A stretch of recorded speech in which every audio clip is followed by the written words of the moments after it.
Oublie les règles du jeu classique. Ici, on écrit l'histoire autrement. Et la meilleure façon d'y arriver, c'est d'écouter celles et ceux qui l'ont fait avant toi. Je suis Marine Adato et tu écoutes La Légende personnelle, le podcast qui t'aide à comprendre une chose essentielle. Dans ce monde hyper connecté, ton plus grand pouvoir, c'est ton identité.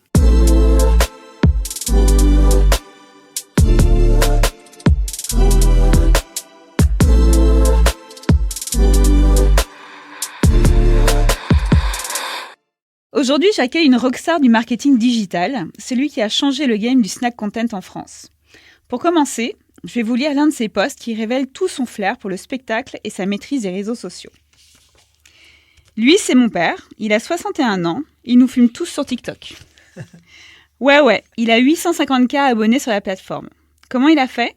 Bon, déjà, il m'a comme fils, ça aide. Mais il a aussi, 1. Démarré très tôt pendant le Covid.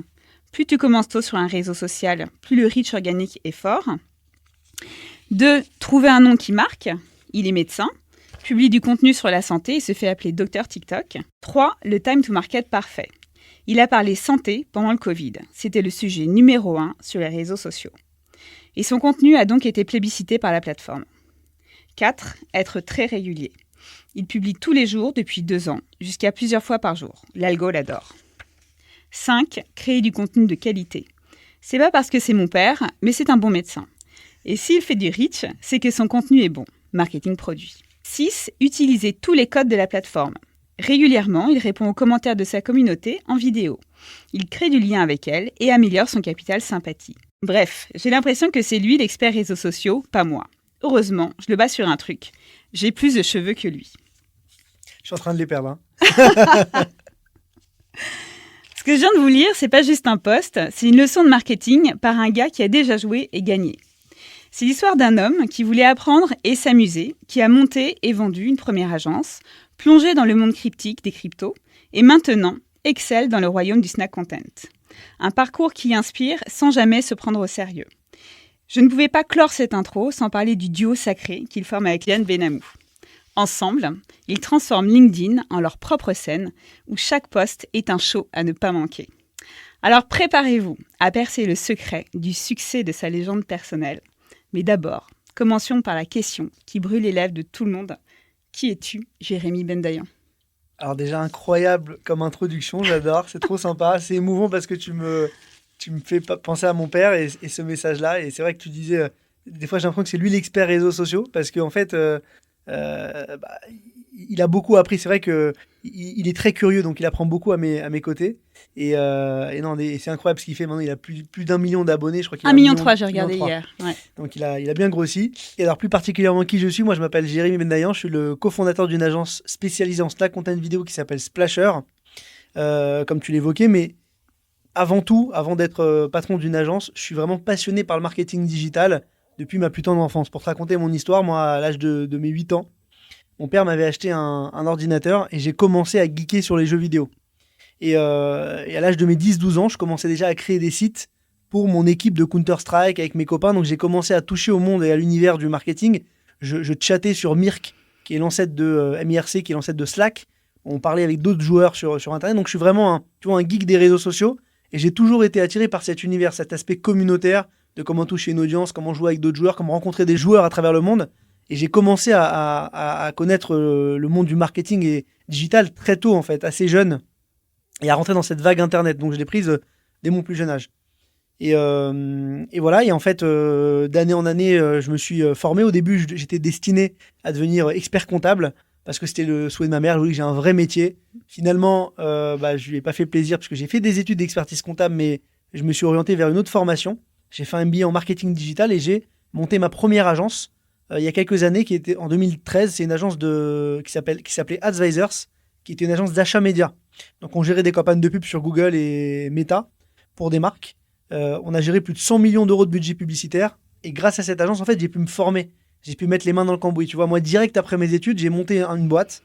Et donc j'ai tout de suite appris en faisant avec les clients. Et je me suis formé en fait sur le tas. Et j'ai pu gérer pas mal de gros annonceurs. Je bossais avec Ubisoft dans l'Europe. Je bossais aussi avec Tinder. On a lancé leur campagne média sur Google dans le monde entier. On a même géré les US avec mes équipes à l'époque. Donc, c'était des des clients assez énormes sur des millions d'euros de budget média. Et puis j'ai eu l'occasion de vendre cette agence il y a quelques années pour monter Splasher. Et alors pourquoi Splasher ? Pourquoi je me suis orienté dans la vidéo ? Parce qu'il y a quelques années, j'ai vu apparaître une tendance, j'ai vu énormément de nouveaux entrants, des acteurs, des startups qui se lançaient et qui elles étaient 100% vidéo. Il y avait à l'époque, je ne sais pas si tu te rappelles, de Ornicar, qui est une startup dans le code où tu passais ton permis en ligne. Et cette startup, en fait, leur particularité, c'est qu'ils faisaient beaucoup de communication vidéo. Et ils ont pris en 5 ans 30% du marché du code en France. Tu avais la même chose dans les banques, tu avais des Revolut, des Conto, des applis bancaires qui défonçaient les grosses banques qu'on connaît, les banques historiques. Et donc je me suis dit, il y a une tendance qui est en train de se passer. Tu as plein de nouveaux entrants qui communiquent en vidéo et qui vont bouffer tous les anciens, enfin les historiques. Et moi à l'époque, dans mon ancienne agence, j'avais plein de clients historiques, je bossais avec la Société Générale, avec pas mal de belles marques. Et je me dis, ils vont se faire bouffer par les petits, il faut qu'ils aillent sur le marché vidéo. Sauf qu'ils n'ont pas les bons assets. Ils prennent leur pub télé et les mettent en ligne. Ils font des vidéos à l'arrache. Donc en fait, ça ne performe pas. Donc il faut que j'arrive à créer une agence qui est spécialisée sur le contenu vidéo, optimisé pour les campagnes digitales, pour les réseaux sociaux, qui soit à des prix abordables parce qu'on est dans un monde aujourd'hui où on consomme beaucoup de contenu, donc il faut produire en quantité, et qui soit surtout dédié à ces grands comptes qui veulent adresser aussi le marché de l'acquisition et de la communication en ligne. Donc je me suis engouffré dans cette porte-là, et j'ai eu une chance incroyable. Alors c'est une chance pour moi, mais ça n'a pas été pour tout le monde, c'est le Covid. Et le Covid, ça a été extraordinaire parce que tout le monde est chez soi, tout le monde consomme du contenu vidéo, création de TikTok, et donc explosion du marché vidéo, explosion des formats courts. Et donc c'est comme ça que je me suis fait et que j'ai grossi ma boîte ces dernières années. Voilà. Et donc en parallèle, donc explosion de TikTok, tu fais grossir ta boîte et toi aussi, tu testes. Et tu m'as raconté que tu as fait un concours avec ton père, justement, dont j'ai parlé en intro. Et c'est comme ça que tu te lances sur TikTok en perso aussi. Raconte en fait, et qu'est-ce que ça t'a apporté aussi derrière au niveau de ton business ? Yes. Alors écoute, moi j'ai toujours une idée en tête. Ce matin, j'ai animé une conférence sur Threads, le nouveau réseau social lancé par Meta. Et je disais à mes prospects qui étaient là, les clients, je leur disais, il faut vous lancer. Et il y avait une nana de Sephora, une directrice digitale de Sephora, qui me disait, ouais, mais c'est risqué de se lancer, il n'y a que 2 millions ou 3 millions de personnes, est-ce qu'on doit vraiment y aller et tout ? Et je lui ai dit une stat qui était simple, c'est que même s'il y a 3 millions de personnes, le reach sur Threads, il est 10 fois plus important que sur Twitter. C'est-à-dire que tu touches 10 fois plus de personnes, donc ça vaut largement le coup d'y aller parce que la puissance organique est hyper forte au lancement d'un nouveau réseau social. Donc moi, j'ai fait la même chose à l'époque sur TikTok. Quand TikTok s'est lancé en France, il y avait 3 millions de personnes. Je me suis lancé avant tout le monde. J'ai créé du contenu et en quelques jours, j'avais déjà 50 000 followers parce que j'ai compris les codes de la plateforme. C'est quand même mon métier. Donc je comprends et j'identifie ce qui marche chez les autres. Je copie, j'adapte pour mon contenu. Et à côté de ça, c'était drôle parce que je voyais mon père, c'était pendant le confinement. Lui, il s'amusait à faire des vidéos santé sur Instagram. Et à l'époque, il n'y avait pas Reels sur Insta. Donc il mettait des vidéos ou des photos, mais ça touchait uniquement son audience. Il avait 800 followers, c'est le bout du monde. Je dis, mais attends, papa, t'as rien compris au truc, hein, t'es pas sur le bon canal. Regarde-moi sur TikTok, je fais des millions de vues en 2 semaines. C'est là qu'il faut que t'ailles.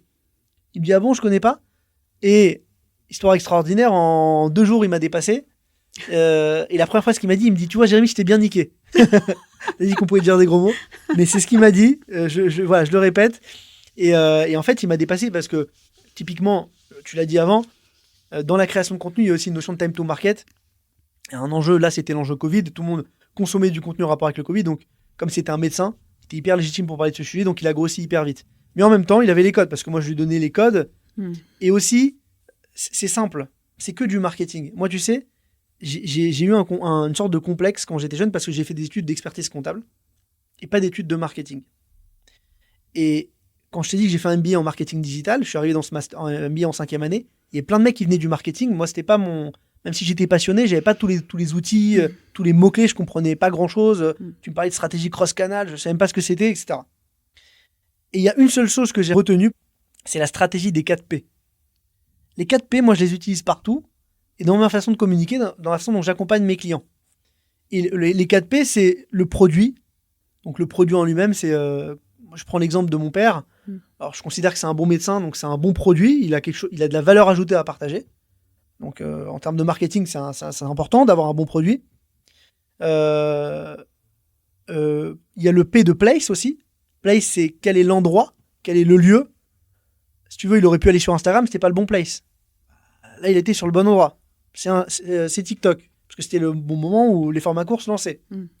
Après, il y a le côté promotion, le côté promotionnel. C'est comment tu vas sponsoriser pour être encore plus visible ou trouver de l'engagement. Là, en fait, il n'y a pas besoin de sponsoriser parce que le reach organique sur TikTok était très fort. Donc, la visibilité, il l'avait organiquement sur cette plateforme. Et après, il y a le prix, le côté prix. Il n'y a pas cette notion de prix chez un créateur, mais tu l'associes souvent à une marque, le côté prix. Et donc, c'est un peu ça la logique que je transposais. Donc, moi, mon père, je savais qu'il avait ces éléments-là. Il suffisait juste que je le mette dans le cadre et après, il puisse adapter et créer le contenu. Donc, ça a été ça la logique. Et surtout, pour moi, le vrai enjeu, ça a été le moment où il s'est lancé. Parce que mine de rien, mon père, il avait quand même un déficit à l'époque qu'il a toujours aujourd'hui. Et c'est plus dur pour lui de reacher maintenant. C'est la qualité de son contenu au niveau visuel. C'est-à-dire qu'il fait du contenu qui est fait à la main. Alors, c'est un bon orateur, mais c'est pas un créateur aussi jeune. Et mine de rien, versus d'autres jeunes créateurs, il est un peu moins créatif, il fait un peu moins d'effets dans ses vidéos. Donc forcément, maintenant, il va reacher moins. Pourquoi ? Il y a plus de concurrence de créateurs organiques. Et en plus, il y a plus d'annonceurs. La marque TikTok s'est monétisée maintenant, il y a de la publicité. Donc le reach est moins important, ce qui fait qu'il y a plus de concurrence. Et forcément, il a plus de mal. À l'inverse, à l'époque où il y avait beaucoup moins de monde, c'était quasiment le seul médecin qui existait sur la plateforme. Et du coup, je te donnais aussi un nom important, et ça, c'est le marketing produit. Même si le produit, mon père était bon médecin, le produit, c'est aussi un nom. Le nom de Dr TikTok. Il est incroyable. C'est moi qui l'ai trouvé. Ah oui. Et j'ai un don pour les noms. À chaque fois, je trouve des bons noms pour les marques ou les boîtes. Et en tout cas, je lui ai trouvé nom. Je lui ai dit, tu t'appelles comme ça. Et récemment, je lui ai même dit, tu devrais t'appeler comme ça sur Instagram aussi. Parce qu'en fait, tout le monde te connaît comme Dr TikTok. Tu as démarré comme Dr TikTok. Donc, c'est pas grave. Il me dit, ouais, mais là, c'est sur Insta. Donc, il s'appelle le docteur des réseaux. Je dis, je trouve ça nul. T'as un nom qui marque. On t'appelle Dr TikTok dans la rue. Tout le monde t'appelle, ah, vous êtes le docteur TikTok. Mais ils t'ont vu sur YouTube. Appelle-toi Dr TikTok. Donc là, je me suis battu avec lui. J'ai réussi à le faire changer sur Insta, je crois. Mais voilà, c'est un combat de tous les jours et j'essaie de l'aider au quotidien, comme j'aide mes clients d'ailleurs à communiquer. Du coup, c'est intéressant. Ça a changé quelque chose, lui, dans son quotidien. Enfin, c'est pas lui qu'on interviewe aujourd'hui, mais juste par curiosité. Depuis qu'il est sur TikTok. Il est plus connu que moi. Il se fait arrêter dans la rue. Il se fait arrêter dans la rue. C'est une star. C'est vrai. On est à l'aéroport, il y a 60 personnes qui l'arrêtent. Je peux avoir une photo avec vous, je veux avoir une photo avec vous de TikTok, machin, etc. Ça a changé ça. Après, en termes de clients, c'est un médecin, donc il a suffisamment de clients. Par contre, ça lui amène beaucoup de contraintes parce qu'il y a énormément de gens qui essaient de prendre rendez-vous avec lui, qui n'ont pas vraiment de besoin, qui veulent juste le rencontrer. Donc ça crée des fois des histoires un peu insolites. Mais lui, ça lui a pas forcément apporté de business. Ce que ça lui a apporté, par contre, qui est intéressant, c'est une rémunération parce qu'aujourd'hui, ces réseaux sociaux-là rémunèrent les créateurs. Lorsque vous faites du reach sur ces plateformes-là et que vous avez une certaine visibilité, vous êtes payé. Sur TikTok, le coût par 1000 impressions, il est rémunéré en moyenne 60 centimes. Donc il y a des mois où mon père, à l'époque c'était un peu plus cher, il est monstrueux. Aujourd'hui, il tourne plutôt aux alentours de 2500-3000 euros. Ce qui est quand même énorme, c'est un salaire. Ouais. Donc c'est énorme. Et sur d'autres plateformes, il est aussi payé, il gagne beaucoup moins bien. Et la plateforme qui rémunère le mieux les créateurs, devine c'est laquelle ? Je sais pas. C'est Facebook. Ah, c'est Facebook. 1,50€ du CPM en ce moment. Ah ouais ? C'est ceux qui payent le mieux, les créateurs. Donc, et en plus, il y a moins de concurrence parce que souvent on oublie Facebook, mais c'est important lorsque vous créez votre marque personnelle, vous créez du contenu vidéo, de le multidiffuser. Moi, c'est ce que j'ai dit à mon père. Je lui ai dit, prends ton contenu et multidiffuse-le sur les plateformes. Déjà parce que tu vas te créer une audience sur ces plateformes. Oui, puis c'est le même contenu. C'est le même contenu et potentiellement il peut reacher sur une et pas sur une autre. Et en plus, tu peux être rémunéré par ces différentes plateformes-là. Donc, il y a aussi Pinterest qui a lancé son format vidéo. Ouais. Il y a Snapchat qui a Spotlight, son format vidéo. Il y en a plein. Tout le monde l'a lancé. Twitter, ils sont pas loin de le lancer. Ouais. Donc, il faut multidiffuser le contenu. Thread aussi, on peut mettre du format de vidéo. Thread, mais pas le même format que TikTok. C'est un format différent. Mais en tout cas, ces plateformes-là vont vraiment valoriser l'aspect vidéo. Donc, multidiffuser vos contenus pour mieux le rentabiliser. Ouais. Alors, du coup, toi, parce qu'on a parlé beaucoup de ton papa. Ouais. C'est un bon case. C'est un très bon case. Toi, quels sont tes réseaux de prédilection et en tout cas tes réseaux que tu utilises pour ton personal branding ? Ok, pour mon personal branding, donc on a évoqué TikTok. TikTok, je l'ai utilisé plutôt pour du récréatif et pour apprendre parce qu'en fait, donc je ne l'utilisais pas vraiment pour mon personal branding. Moi, j'adore le marché de la crypto. Donc, j'ai créé du contenu sur TikTok en rapport avec la crypto. Je me suis fait un réseau. J'ai généré un peu de business grâce à ça, mais je ne l'ai pas fait spécialement pour ça. Je l'ai fait vraiment pour m'amuser. Et surtout pour comprendre comment marchait la plateforme pour pouvoir aider à terme mes clients. Mais en fait, je le sors TikTok, même si j'ai 200 000 abonnés, je communique très peu dessus, voire plus du tout. Instagram non plus, moi, j'ai pas été très grand consommateur d'Instagram. Je sais que c'est un très, très gros canal business pour certains. Pas pour moi. Moi, je suis depuis des années sur LinkedIn. Et je vais te dire, je pense que je suis un des premiers créateurs LinkedIn en France. J'ai démarré il y a peut-être 8 ans ou 9 ans à créer du contenu sur LinkedIn. Et j'ai démarré à l'époque, il y avait Andrea Ben Saïd, Ruben Tayeb, on était 3-4, Ouais. mais il n'y avait personne. Ce qui fait que lorsqu'on publiait une vidéo ou du texte, on faisait un reach monumental et on avait surtout des dizaines et des dizaines de leads. Il y avait très peu de gens qui créaient du contenu. Donc moi, j'ai démarré vraiment hyper tôt la création de contenu sur LinkedIn. Ça m'a rapporté beaucoup de leads et je me suis concentré sur ce canal parce que moi, dans ma stratégie, tu sais, il y a des gens. Moi, j'essaie de. En fait, mon temps, il est hyper précieux. Et donc, j'essaie vraiment de me focus sur ce qui va me rapporter court terme du business. J'ai une vision très court-termiste du business dans l'acquisition et dans le personal branding. Donc, je me dis, OK, je vais mettre de l'effort dans LinkedIn. Est-ce que ça me rapporte tout de suite? Et aujourd'hui, enfin, en tout cas, depuis 8 ans, lorsque je fais du contenu sur LinkedIn, ça me ramène immédiatement du lead et du client. Systématiquement. Systématiquement. Lorsque je publie un contenu, j'ai du lead. Avant, j'en avais 70 des fois lorsque je publie un contenu. Aujourd'hui, j'en ai peut-être 5-6, ce qui reste énorme. C'était une autre époque aussi. Mais donc, LinkedIn, c'est mon canal de prédilection. Alors après, les leads, ils sont de plus ou moins bonne qualité, mais j'ai des gens qui me contactent. Et donc, moi, je communique sur LinkedIn. Comment j'ai commencé pour la petite histoire sur LinkedIn? Il y a à peu près 7 ans, 7-8 ans, parce que j'ai publié mon premier contenu. C'était pas pour moi, c'était pour Casper. Casper, c'est un logiciel que tu connais peut-être, qui permet de trouver le mail de n'importe qui lorsque tu navigues sur LinkedIn. Et Casper, c'est une boîte, je ne vais pas dire que j'ai cofondé, mais dans laquelle j'ai investi très tôt. Et le fondateur, c'est un ami, Alan Benguigui. Et le nom Casper, d'ailleurs, c'est moi qui l'ai trouvé. Je disais que les noms, j'étais bon. Parce que Splasher, Casper, tu vois, je pense le lien assez proche entre les deux business. Du coup, cette boîte-là, à l'époque, elle avait 0 client. Et moi, j'ai dit à Alan, tu sais, Alan, ce serait bien qu'on fasse une vidéo sur LinkedIn pour expliquer en mode tuto comment ça marche, parce que ton outil, c'est un outil LinkedIn. Donc, je vais faire une vidéo explicative de comment fonctionne l'outil. J'ai fait une vidéo explicative tuto. En fait, je naviguais sur des profils LinkedIn et je suis tombé sur le profil de Macron et j'ai vu son mail, son numéro de téléphone via l'application. Et j'ai montré le mail, j'ai flouté le téléphone. Et les gens étaient comme des fous. Il y a la CNIL qui a été taguée, on a tagué le gouvernement, 500 000 followers, LinkedIn m'envoie un message. Ça a fait le buzz, mais il a fait genre 20 000 inscrits. C'était un truc de fou, en organique. Et tous les jours, il avait des milliers d'inscrits qui se rajoutaient. Et sa boîte, elle s'est lancée comme ça. Avec une vidéo. Avec une vidéo LinkedIn. Et après, il a quasiment... Alors, il a fait de la publicité, il a continué sur LinkedIn, mais très peu. Après, sa boîte en organique, elle a grossi de ça jusqu'à aujourd'hui 11 millions d'euros de chiffre d'affaires annuel en récurrent. Ok. Donc, ce qui est monstrueux. Une équipe de 20 personnes au début de 2 personnes à 20-25 personnes. Donc, en fait, la création de contenu sur les réseaux, ça peut changer une vie. Moi, je l'ai fait en mode investisseur. Je suis investisseur de la boîte, associé. Et donc, je l'ai fait pour communiquer. Ça a ramené énormément de business à Casper. Donc, en fait, ça m'a donné la puce à l'oreille. Je me suis dit, bon, je fais ça pour lui, pour son business-là, je vais faire ça pour moi. Et j'ai commencé à créer du contenu pour moi, en vidéo, en images, en texte, sur LinkedIn. Et je me suis rendu compte que ça me générait beaucoup de business. Donc, c'est comme ça que j'ai commencé. Donc, tu me poses la question, quels sont les réseaux de prédilection? Aujourd'hui, moi, je suis vraiment focus sur LinkedIn. Après, pour ma consommation perso, je suis aussi beaucoup sur Twitter, mais je suis plutôt dans le récréatif. Et TikTok. Voilà, mais vraiment, pour le personal branding, je focus sur LinkedIn. Ok. Et alors, donc tu postes quasiment quotidiennement sur LinkedIn. Il y a une évolution aussi dans tes styles de post. Tu as essayé plein de trucs. Enfin, toi, tu as bien testé en même temps. Mais on a vu des vidéos, il y a des posts, il y a eu des modes. Lui, c'est un tel, il a été, etc. En fait, comment est-ce que tout ça, donc ça te ramène évidemment des leads, mais toi aussi au niveau de ta marque personnelle, parce que en fait, je pense que quand t'es connu comme le loup blanc, c'est assez impressionnant.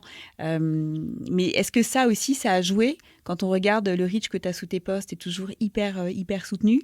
Il y a deux choses. Donc il y a ce que tu crées, du coup le réseau que tu crées avec, mais aussi un impact hyper fort sur toi, ton personal branding. Comment est-ce que tu évalues la puissance de ça, de ces contenus que tu crées là-dessus, sur ta marque personnelle, vraiment au-delà des leads, tu vois? Faire venir des investisseurs, faire venir des talents aussi. Comment tu évalues ça? Alors écoute, moi, si tu veux, je fais beaucoup à l'instinct. Et en fait, par rapport, je vois beaucoup de modes, je vois beaucoup de tendances. Il y a des trucs que j'aime, il y a des trucs que j'aime pas. Mais comme je t'ai dit, je fonctionne de façon très factuelle, je veux pas perdre beaucoup de temps. Mhm. Donc en fait, mon enjeu, c'est d'avoir du lead. Et donc j'essaye intelligemment de maximiser ma création de contenu pour ça. Donc en fait, si tu veux, ce que j'essaye de faire, c'est que déjà, alors la plateforme a évolué. J'ai vu les contenus évoluer. À l'époque, lorsque je publiais du contenu sur la plateforme, je pouvais publier n'importe quoi, ça marchait. Ouais, c'est vrai Voilà. qu'il y a eu un âge d'or de Voilà. LinkedIn. Ouais. Exactement. Après, il y a eu une autre période où en fait, j'avais une stratégie de contenu où je faisais un contenu un peu récréatif, un peu sympa, un peu voilà, créatif qui faisait rire les gens. Je faisais un contenu très commercial où en fait où je mettais en avant une marque que j'avais signée en mode on a fait ça pour cette marque, etc. Et je faisais un contenu éducatif, technique sur le métier. Donc j'avais 3 contenus chaque semaine, c'était des posts, et donc j'avais voilà, le récréatif rigolo, le commercial et le technique.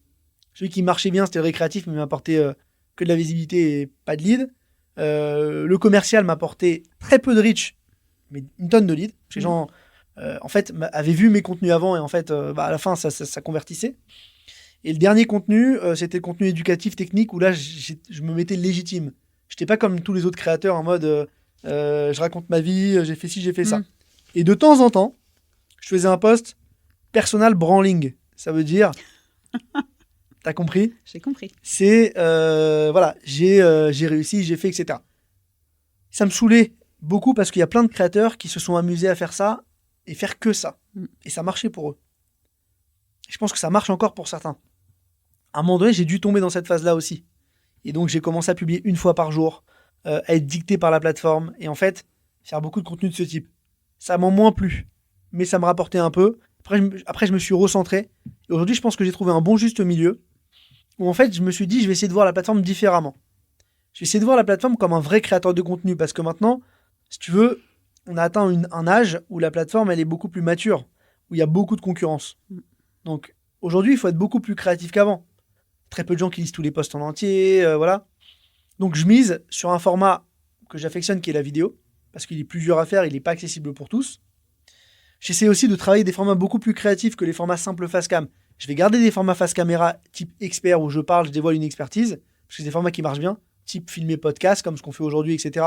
D'ailleurs, j'accepte beaucoup d'invitations podcast parce que ça me permet d'avoir de la matière pour après publier sur mes réseaux. J'en fais moi-même avec mes équipes pour moi et pour publier du contenu.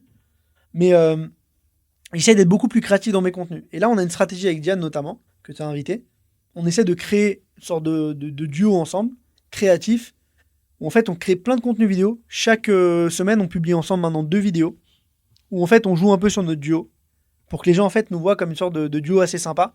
Et on essaie vraiment de créer du contenu un peu à part que tu peux retrouver nulle part ailleurs, parce qu'il n'y a pas de Diane et Jérémy.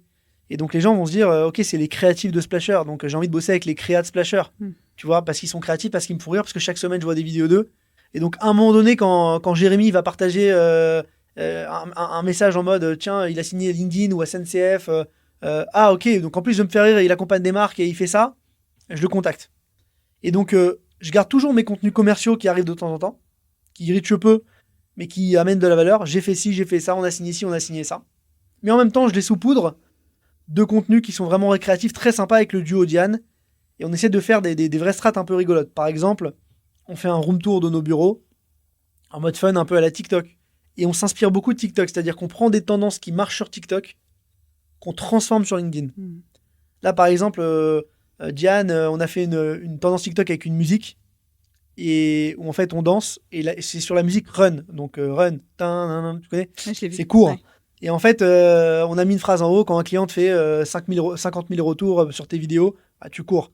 Donc, on a détourné une tendance TikTok qui voulait dire autre chose pour la mettre sur LinkedIn. C'est des contenus faciles, courts à faire. Ça fait rigoler.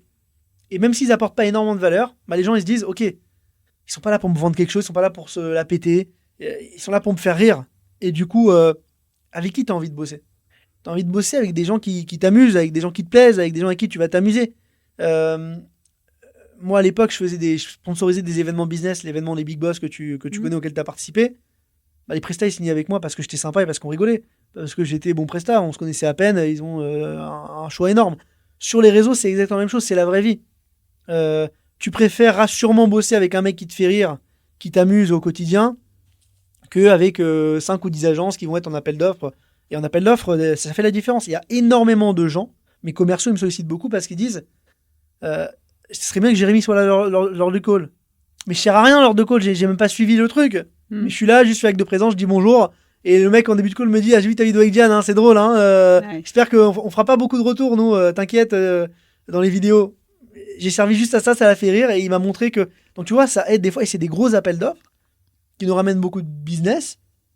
Et c'est juste parce qu'on a fait rire les gens, parce qu'on a été sympa. Donc on a créé du lien avec eux. Et c'est ça, je pense qu'il faut, lorsqu'on est créateur de contenu. Tu vois, je vois pas mal de créateurs qui sont venus dans le podcast aussi, que je connais, qui créent du contenu. C'est très matrixé, c'est très organisé, c'est très schématisé. C'est sympa, mais à un moment donné, il faut aussi amuser les gens.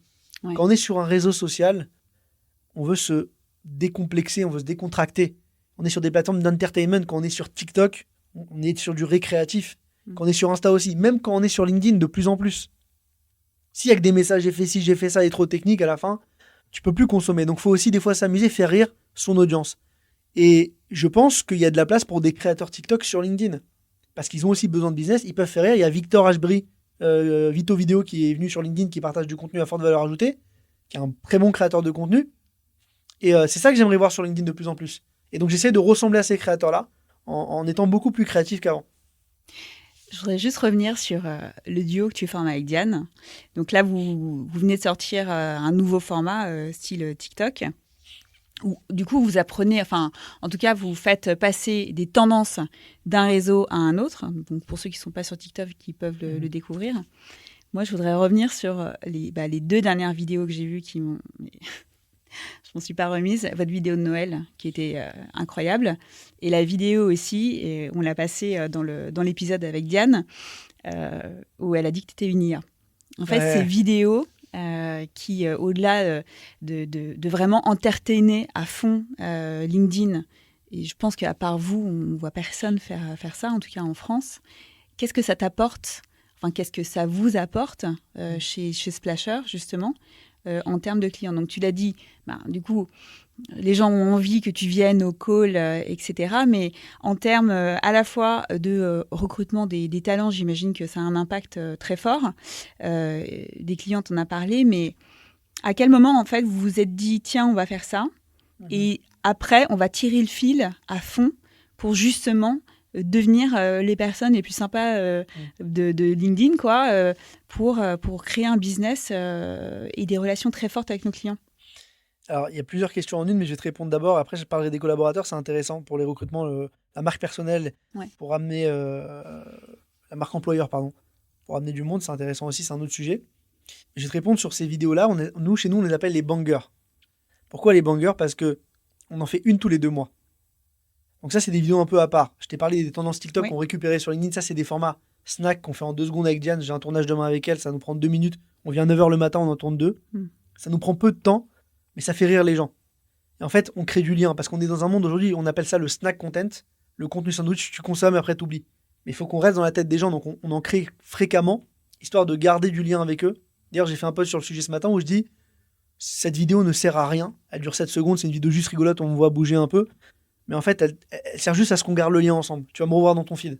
Je garde le lien. Tu vois, c'est ça les contenus du matin avec Diane. Par contre, les bangers sont des vidéos beaucoup plus travaillées, où là, on fait appel à nos talents créatifs. C'est Diane, moi, d'autres équipes créatives. On va écrire vraiment une vidéo, on fait un vrai tournage, comme pour nos clients, sauf qu'on le fait pour nous cette fois-ci.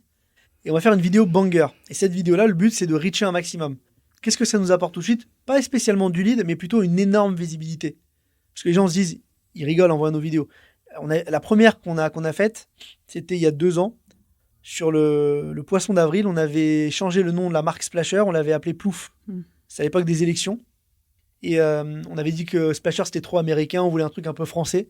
Et donc l'appeler Plouf. Et tout le monde avait explosé de rire. On avait changé le nom LinkedIn de la boîte, les signatures et tout. Et il y a plein de gens qui me disaient, mais attends, t'as changé le nom de ta boîte, c'est drôle et tout.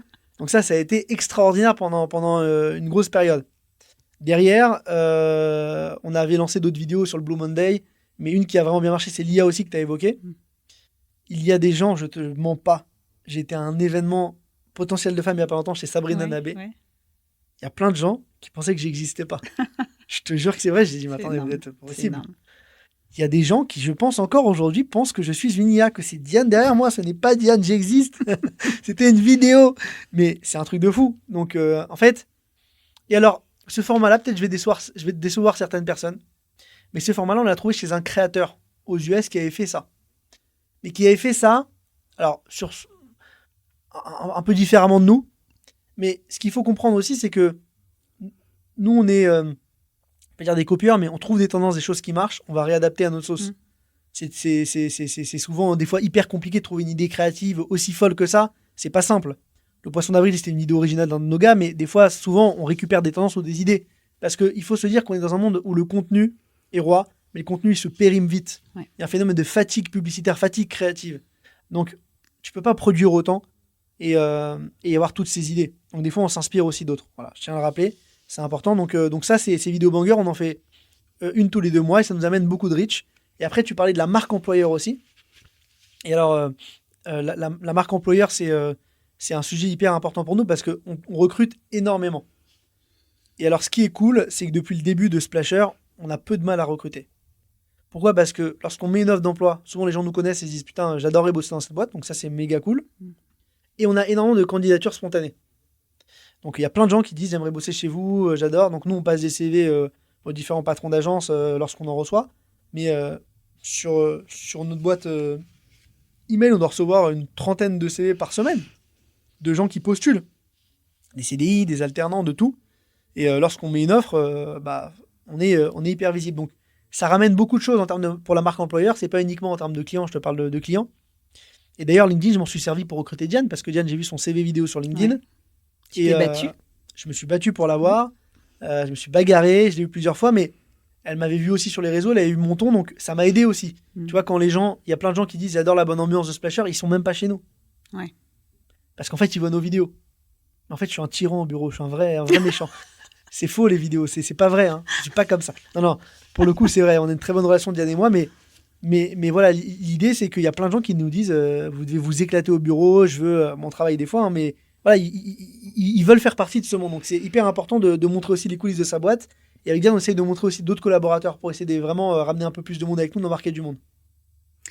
Alors, si on resserre maintenant un peu sur toi, ta méthode de création, est-ce que tu as... justement, tu as une méthode, tu as une matrice quand tu crées sur LinkedIn, comment tu fais ? Tu fais par batch ? Tu fais un peu tous les jours comment ça marche dans ta tête pour créer des posts sur LinkedIn ? Alors, ça va très très vite parce que ça fait longtemps que je crée. Okay. Donc, plus tu crées, plus tu vas vite. Plus tu crées, plus tu es à l'aise. Et donc, moi, j'y réfléchis beaucoup. Ma matrice, c'est la douche. Je suis dans la douche. J'ai une idée de sujet qui me vient. Ou je suis en voiture, j'ai une idée. Je sors de la douche ou je suis dans la voiture, je me gare, je me pose. Je m'envoie un mail avec l'idée. Comme ça arrive dans mes mails. Je me mets l'idée. Et quand je dois écrire un post, souvent à minuit le soir, je dois écrire pour le lendemain. Donc, je fais 2-3 posts par semaine. Je me pose à minuit, je le programme pour 8h du matin. Et je vois les sujets que j'avais notés. Et à ce moment-là, j'écris le post en rapport. Et donc, c'est vraiment fait à l'arrache. Mais c'est fait à l'arrache parce que je maîtrise le truc. C'est-à-dire, je me mets sur un post. Je suis capable d'écrire un post en 5 minutes. Ça peut aller très vite. Et je sais comment mettre une bonne accroche. Je sais comment mettre à mon corps, comment apporter de la valeur. Et des fois, je fonctionne aussi différemment. Des fois, avec Diane, on crée du contenu vidéo.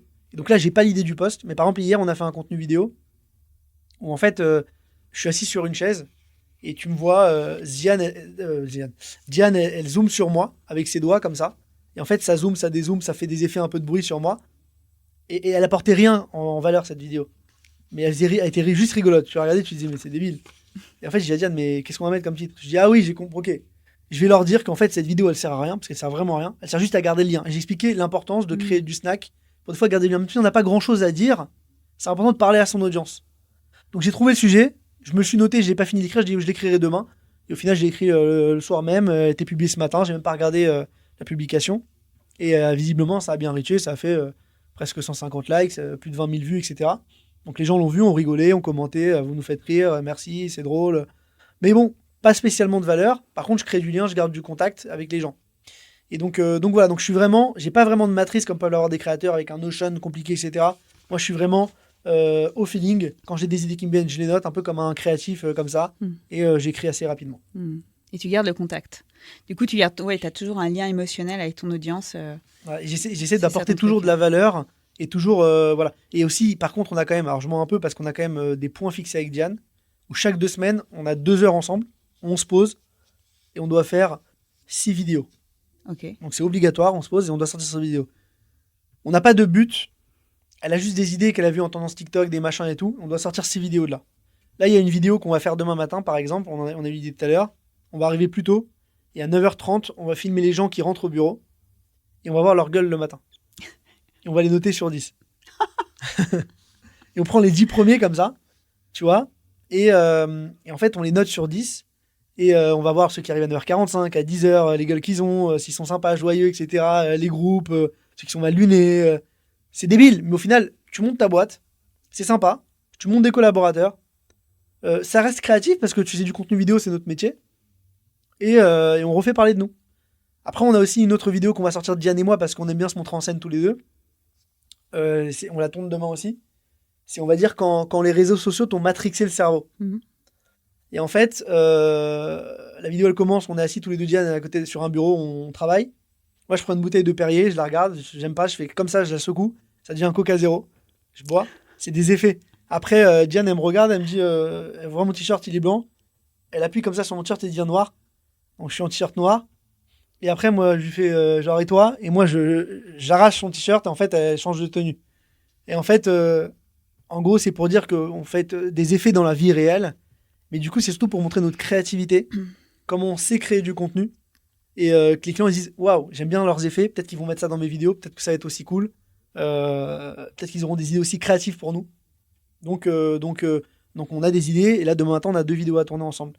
On vient à 9h pour le faire. Ça va nous prendre 1 heure de tournage, 9h, 9h30 la première, les effets Matrix, machin, et 9h30 le tournage des têtes des gens, et voilà. Et après on va faire le montage avec les équipes de post-prod chez nous. Mhm. Tu parlais tout à l'heure de l'accroche. C'est hyper important l'accroche. Tout le monde s'accorde à dire que c'est 90% de la réussite d'un poste. Est-ce que toi, tu as des hacks ou des conseils à donner pour faire une bonne accroche? L'accroche, ça fait tout parce qu'en fait on est tellement submergé par du contenu Ouais. qu'en fait ça fait énormément de choses pour arrêter le stop scroll, pour qu'on arrête sur le profil. Écoute, est-ce que j'ai des bonnes techniques? Comme je t'ai dit, moi je fonctionne vraiment à l'instinct. Donc j'essaye, tu vois, de tester des choses. J'ai déjà testé des trucs un peu agressifs où je dis des gros mots. J'ai déjà testé aussi alors il y a des accroches aussi images qui sont impactantes. Des fois une fois je me suis je fais une photo de moi où j'étais sur le trône, sur les Ouais, toilettes, je l'ai vu. flouté. J'ai testé un truc. Il y a plein de gens qui m'ont dit Jérémy, t'es allé beaucoup beaucoup trop loin. Je me dis j'ai dépassé la limite, tu vois, parce que mettre ça sur LinkedIn c'est pas top. Mais du coup j'aime bien tester. Donc c'est une accroche aussi, c'est une accroche image. Ça peut être des accroches vidéo. Donc des accroches textuelles. J'ai pas vraiment de technique. J'ai pas vraiment de technique. Moi, j'essaie juste vraiment de tester et de fixer le curseur. Ce qui est juste important, c'est que notamment sur LinkedIn, notamment quand on parle de texte, dans les 2 premières lignes, moi je les colle. Parce qu'après, après, tu peux aller cliquer pour voir la suite. Donc moi, je colle les 2 premières lignes. J'essaie d'être très impactant dans les premières lignes, mais de jamais tout dévoiler. Ouais. Je donne pas la réponse. Par exemple, je vais pas dire comment créer du contenu sur les réseaux. Et dire il faut faire comme ça. Tu vois, j'essaye vraiment de rester dans la question ou dans le côté énigmatique dans les 2 premières phrases pour amener de la valeur. Je prends l'exemple de ce matin, je crois que mon titre LinkedIn c'est cette vidéo ne sert à rien. Enfin pas si sûr. Elle permet de garder le contact entre nous, mais j'ai pas expliqué c'est quoi le contact. J'ai pas expliqué, j'ai pas donné la suite du corps du texte, j'ai pas, tu vois. Et après, j'explique que je parle du snack content, j'explique comment ça marche, la fatigue publicitaire. Donc, j'essaye vraiment, dans les 2 premières lignes, de garder quand même le suspense. Tu vois, je donne jamais la réponse au début. Je la donne à la fin. Et les gens ont envie de lire la suite. Et voilà. Et après, j'essaie non plus de ne pas faire trop chargé en termes de corps de texte. Moi, je travaille beaucoup sur des formats vidéo. Ouais. Donc, j'essaie de ne pas faire trop chargé. De ne pas faire des textes à rallonge comme ça. C'est imbitable. Moi, j'arrive pas à les lire. Déjà, chez d'autres créateurs.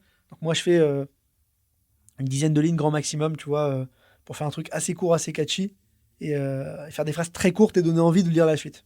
Et comment t'engages à la fin? Parce que donc il y a accroché au début, engagé à la fin.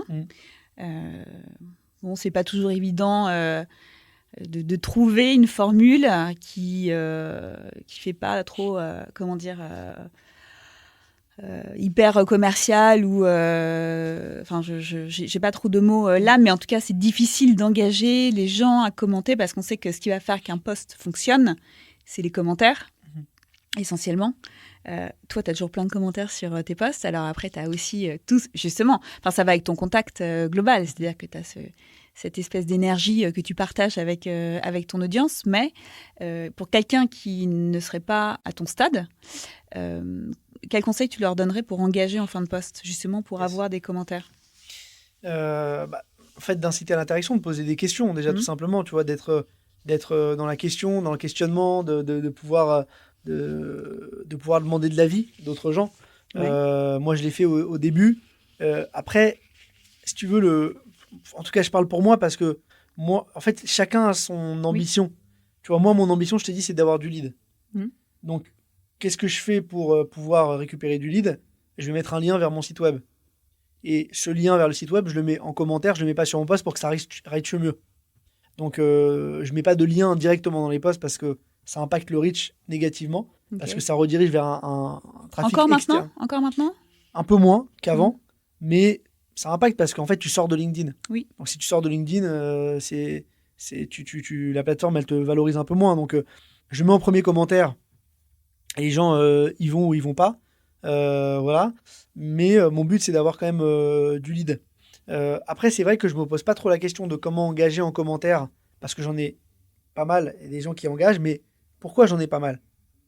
Parce qu'en fait, j'ai fait beaucoup d'outreach, c'est-à-dire j'ai été moi-même commenter sur des profils, et ça c'est très important lorsqu'on est créateur de contenu. On se concentre pas que sur son contenu, on se concentre sur le contenu des autres aussi. Il faut créer du lien avec les autres créateurs pour qu'ils te renvoient l'appareil. Et plus tu vas commenter ces autres créateurs-là, plus tu vas réussir à engager avec eux, plus ils vont eux-mêmes commenter sur ton profil et t'amener de la puissance, te rendre de la puissance. Donc c'est important ça aussi. Après, je pense pas qu'il y ait de règles spécifiques. Tu vois, il y a par exemple un créateur qui s'appelle Célian Frey, qui est un créateur qui a une agence vidéo, une agence motion design. Lui, dans tous ses posts, alors déjà, il fait des posts très clivants, très agressifs. Du coup, les gens, ils commentent, ils le défoncent en commentaire. Je me suis acheté une Rolex, hyper agressif. En France, voilà, vision argent, machin, Rolex, ça peut exciter des gens. Donc, il fait des posts comme ça excités. J'ai 16 ans, j'ai monté ma boîte, je gagne 20 000 € par mois facile. Donc, des posts qui peuvent énerver. Donc, il engage forcément sur des sujets clivants, ça engage la discussion, il n'y a pas besoin de mettre de call to action. Par contre, il met toujours en call to action son site en bas. Okay. Si vous avez besoin de vidéos, mon agence. Et visiblement, il génère une cinquantaine, une soixantaine de rendez-vous par semaine parce qu'il fait une énorme visibilité. Alors, certes, il est clivant. Mais il énerve, mais il y a des gens qui vont sur son site parce qu'il fait du reach. Ils vont sur son site et ils voient qu'ils vendent des vidéos très peu chères. 900 € la vidéo motion. Mine de rien, il signe. Ouais. Donc il y a des mecs qui signent et qui vont chez lui. Il y a des premiers prix à 400 ou 500 balles. Donc, en fait, lui, si tu veux, comme il a un très bon, je reviens en marketing, les 4P, un très bon marketing prix, il est très agressif sur le prix. Ouais. Il s'en fout d'être clivant, il s'en fout de son image, de son produit. Il ramène tellement de monde que son carrefour il devient tellement grand et son prix est tellement agressif que ça fait le travail pour le reste. Donc en tout cas, lui c'est son call to action. Mais moi, chez les créateurs, j'ai pas vu particulièrement de créateurs demander de l'engagement en commentaire, comme on peut faire sur d'autres plateformes comme Twitter par exemple ou autre. J'ai pas vu de call to action qui m'ont marqué en tout cas. Ok. On va parler un peu de l'IA. C'est quoi ta vision sur l'impact de l'IA dans la création de contenu? Ma vision, c'est que ça impacte déjà la création de contenu textuel. Il y a plein de créateurs qui utilisent l'IA pour créer du contenu, des posts, et on le voit encore, on le verra de moins en moins. Notamment, il y a un créateur, je le connais bien, ça se voit pas trop, c'est Hugo Benz, le fondateur de La Chapelle. Ouais. Il crée énormément de posts avec l'IA. Et elle fait pas mal parce que il a beaucoup de data, l'IA a beaucoup de data sur lui. Ça lui ramène du reach, il a 30 000 personnes sur sa newsletter grâce à ses contenus et tout, donc je trouve ça assez fou. Ça va impacter aussi le marché de la vidéo parce qu'à terme, on va pouvoir aussi créer du contenu avec l'IA sans forcément avoir à se filmer, et en utilisant des créateurs virtuels ou même en se modélisant et que l'IA crée du contenu pour nous. Mais ça, tu vois, pardon, je te coupe, mais Tu parlais tout à l'heure du lien émotionnel que tu avais avec ton audience et de l'impact que ça a sur ton business. Demain, tu as un avatar qui te remplace, tu n'as pas le même lien émotionnel. 100%. Alors Ouais. aujourd'hui, c'est plus le gadget parce que l'avatar, aujourd'hui, c'est tellement un peu mal fait que ça fait très dessin animé. Mais à terme, dans 5 ans, 10 ans, il y aura Marine qui pourra me parler en tant qu'IA, en vidéo. Et je pense que c'est Marine, mais en fait, non, c'est une IA. Je pense que ça arrivera avec les technologies deepfake, etc. Donc, moi, c'est pas que ça me fait peur, c'est que je trouve ça dommage. Parce qu'en fait, tu perds le lien et du coup, ça est à la portée de tout le monde. Tu vois, je voyais, il y a un copain qui s'appelle Rémi Tibi, que tu connais aussi, qui a fait un post LinkedIn ce matin. Et il y a un mec qui a commenté. Et le commentaire, c'est Cher Rémi, votre post est exceptionnel, je l'ai trouvé extraordinaire. L'impact de la data et ce machin. Message réalisé par l'IA de Carlo Rossa pour Carlo. J'ai dit, Ah oui, il est déjà commenté un de mes posts. Oui, j'ai dit, effectivement. j'ai dit, mais Trop. c'est trop, en fait. Mhm. Et donc, à un moment donné, alors là, c'est très mal fait. Mais à terme, ça sera bien fait et on s'en rendra plus compte.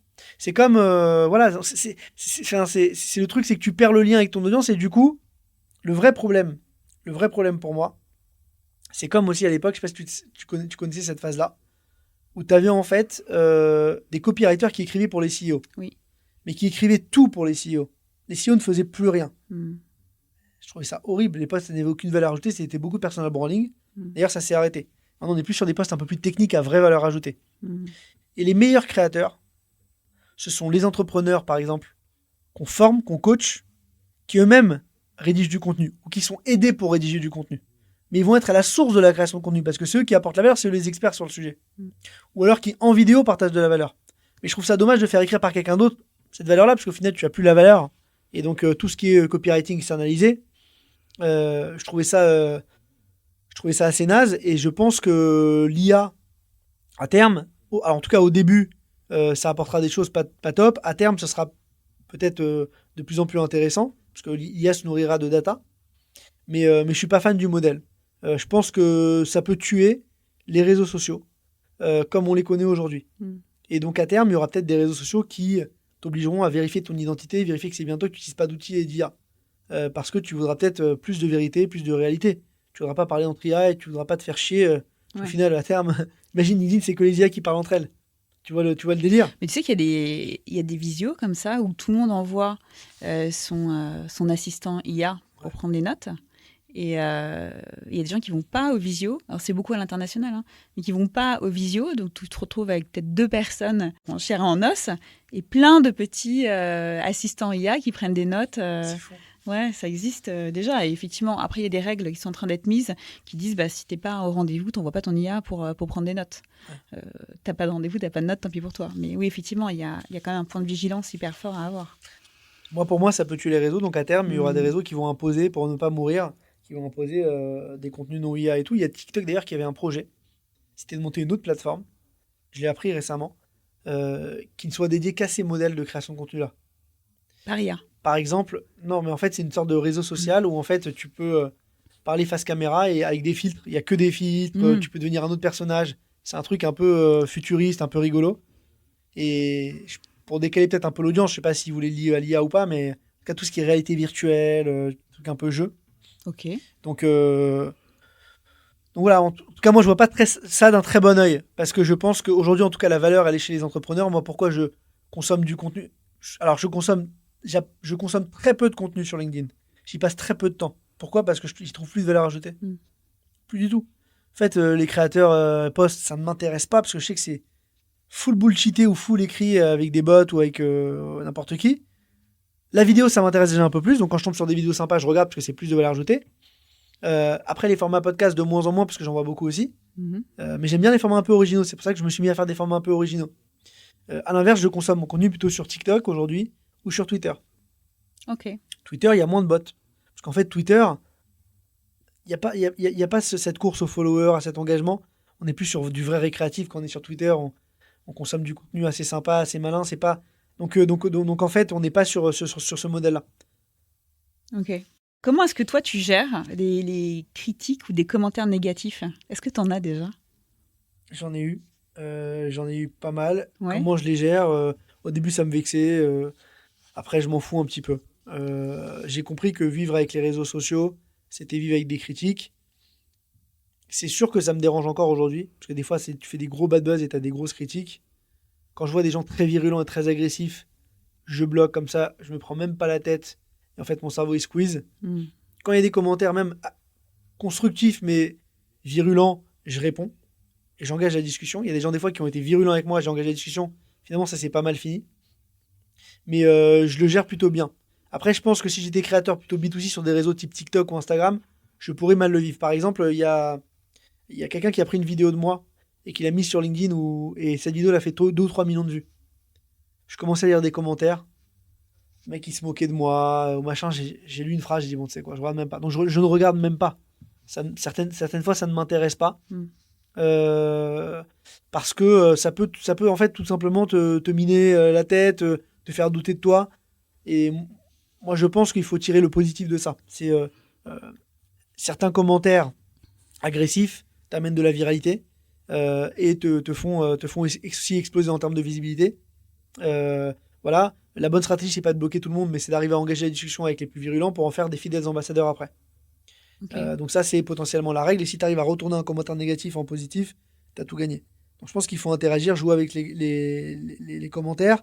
Pas sur toutes les plateformes aussi, tu vois. Par exemple, sur TikTok, il y a moins d'intérêt d'être créatif en commentaire parce que sur TikTok, c'est une plateforme où je consomme beaucoup de contenu et tout. Sur LinkedIn, il y a du lien récurrent qui peut se créer. Donc sur LinkedIn, je serais plus, ou sur Twitter, j'aurais peut-être plus tendance à sur les réseaux un peu plus sexuels, à prendre un peu à parler avec les gens, avoir un peu plus d'échanges que sur TikTok où en fait il y a un débile qui s'est moqué de toi parce qu'il t'a trouvé gros sur une vidéo. Pas d'intérêt parce que je le reverrai jamais ce mec-là et il se faisait chier à 4h du matin, il était sur le trône, tu vois. Ça, même si je commente et je le retourne, ça apportera pas quelque chose en plus, tu vois. Ouais, je te pose la question parce que c'est souvent un point bloquant pour les gens qui veulent se lancer sur LinkedIn. Surtout sur LinkedIn, en fait, dans un univers un peu professionnel, les gens ont vraiment peur et des commentaires négatifs et du flop. C'est moins fort sur LinkedIn. Hein. Sur LinkedIn, en fait, c'est moins fort parce que les gens parlent avec vraiment leur vrai nom, prénom. Donc, on le voit beaucoup sur TikTok, Instagram. Mais sur LinkedIn, c'est rare de se faire défoncer, sauf si on est très clivant. Donc, si on a un entrepreneur, qu'on a envie de prendre la parole, qu'on apporte de la valeur sur la plateforme, on peut pas se faire défoncer, c'est rare. On aura toujours un débile qui va commenter et qui va... Voilà, mais c'est pas... Il faut pas avoir peur de ça. Alors, je te propose maintenant, je vais poser 40 questions. Okay. Et tu dois répondre super vite par oui ou non. Ok. Ok, t'es prêt? En condition. Parti. Il n'y a pas de buzzer. Les premiers, c'est pas oui ou non, c'est tu dois choisir l'un des mots. Insta ou TikTok? TikTok. LinkedIn ou Insta? LinkedIn. Est-ce que tu as peur du flop? Non. Faut-il mettre de côté son ego pour réussir sur les réseaux sociaux? Oui. Est-ce qu'il faut une ligne éditoriale? Non. As-tu déjà été plagié? Oui. Les réseaux sociaux sont un job à plein temps? Non. Non. As-tu déjà été contacté par une marque que tu adores grâce à tes posts? Oui. Est-ce que tu fais des détox de réseaux sociaux? Non. T'en as pas fait un cet été? Que le week-end et tous les week-ends. Moi, je suis juif, donc je fais Shabbat. Et le vendredi soir, je coupe le téléphone jusqu'au samedi soir. Petite détox, donc, toutes mes petites détox, mais en fait, ça me permet de maintenir ce rythme. Voilà. Donc, j'ai 25 heures sans téléphone. C'est déjà pas mal. Ouais, c'est pas mal. Est-ce qu'on te reconnaît dans la rue? Oui. Est-ce que tu as beaucoup de haters? Non. Passes-tu une mauvaise journée si ton contenu ne prend pas? Ouais. Est-ce que tu utilises tout le temps ChatGPT? Non, jamais. Est-ce que tu as eu un succès inattendu sur un contenu tout pourri? Non. Es-tu souvent invité dans des podcasts ou des émissions grâce à ta marque personnelle? Oui. LinkedIn est-il un gros canal d'acquisition client? Oui. Est-ce que tu as déjà fait un bad buzz? Oui. Est-ce que tu as eu une opportunité de carrière en DM? Oui. As-tu déjà créé une tendance sur les réseaux sociaux? Non. As-tu vu un de tes posts devenir un sujet de discussion dans les médias? Non. Ton chiffre d'affaires est-il lié à ta présence sur les réseaux? Oui. Ta présence en ligne t'a permis de te positionner comme un leader d'opinion dans ton secteur? Oui. Tu as été approché par des investisseurs grâce à ton personal branding? Oui. Tu as utilisé les réseaux sociaux pour transformer un échec en succès commercial? Oui. Ta stratégie de contenu a directement influencé la croissance de ton entreprise? Oui. Tes contenus sont ton avantage concurrentiel? Oui. Un bad buzz reste un buzz et c'est intéressant. Oui. Un petit oui. Est-ce que tu te compares aux autres? Oui. Faut-il avoir une routine de création? Oui et non. Un peu des deux, ça dépend. Des fois oui, des fois non. Moi, je suis très fainéant, donc je pense qu'il faut, oui. Il faut. Je vais dire oui. Les réseaux sociaux sont-ils plus importants qu'un CV? Oui. Est-ce que les réseaux sont trop influents? Non. Est-ce que tu as déjà regretté un post?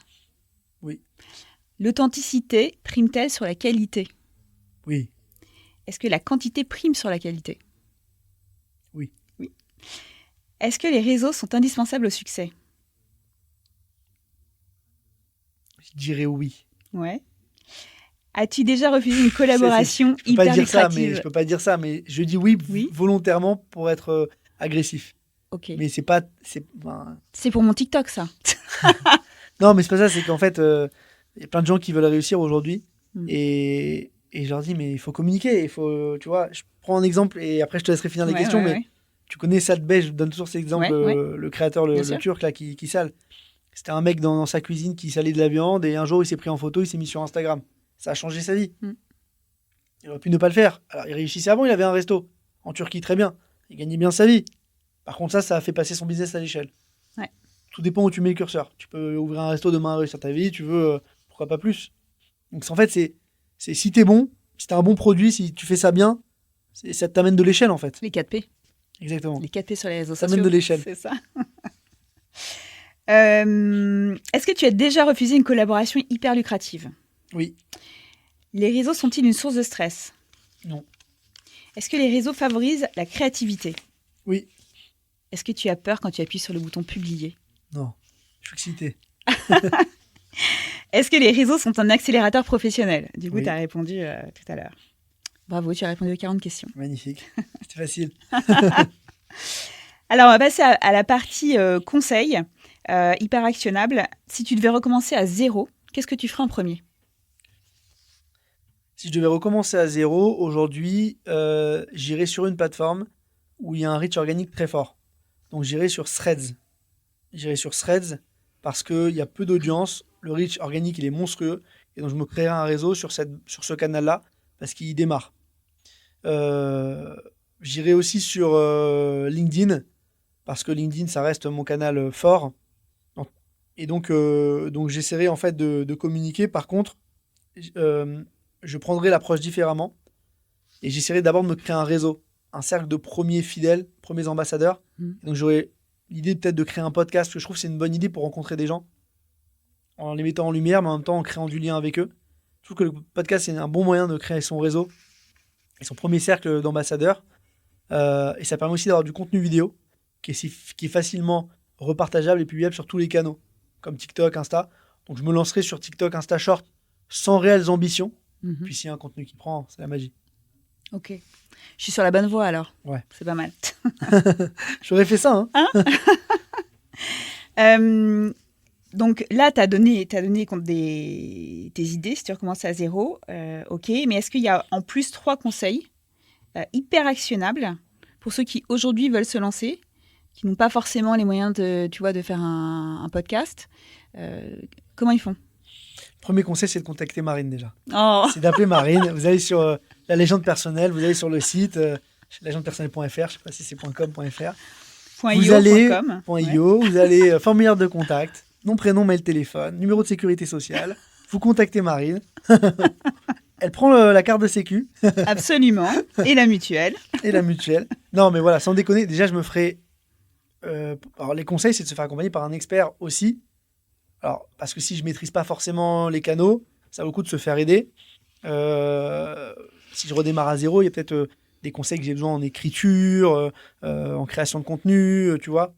Donc, je prendrai beaucoup de conseils de ce côté-là. Les conseils aussi, c'est de travailler des formats qui marchent bien, les formats vidéo. Donc, comment je peux produire des contenus vidéo? Aujourd'hui, il y a pas mal de studios podcast aussi qui existent. Vous avez Podspace et d'autres. Mais j'essaierai de voir comment je peux créer du contenu vidéo parce que c'est ce qui viralise le mieux sur les réseaux. Et en dernier point, j'irai sur les plateformes un peu nouvelles. Hein, je l'ai évoqué, Threads notamment, parce que c'est des endroits aussi où tu peux créer des nouvelles connexions, avoir un reach énorme.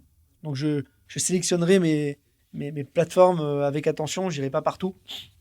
Donc voilà, donc pour résumer, accompagnement expert, focus sur la partie vidéo et aussi focus sur différents canaux.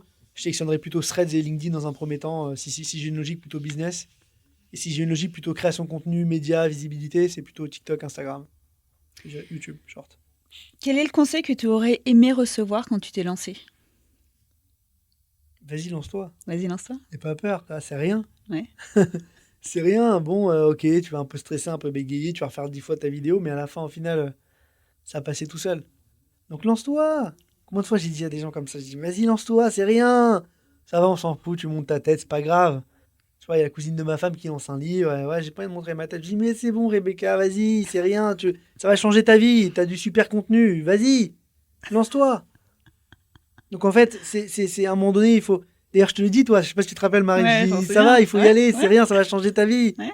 Tu vas créer du contenu, tu vas être visible, ça va t'ouvrir des connexions. Mm. On peut C'est vrai. plus aujourd'hui, dans le monde dans lequel on est, ne pas y aller. Donc moi, j'ai eu de la chance, en fait, d'avoir cette idée-là et de pousser une vidéo, mais j'aurais aimé qu'on me dise, vas-y, lance-toi.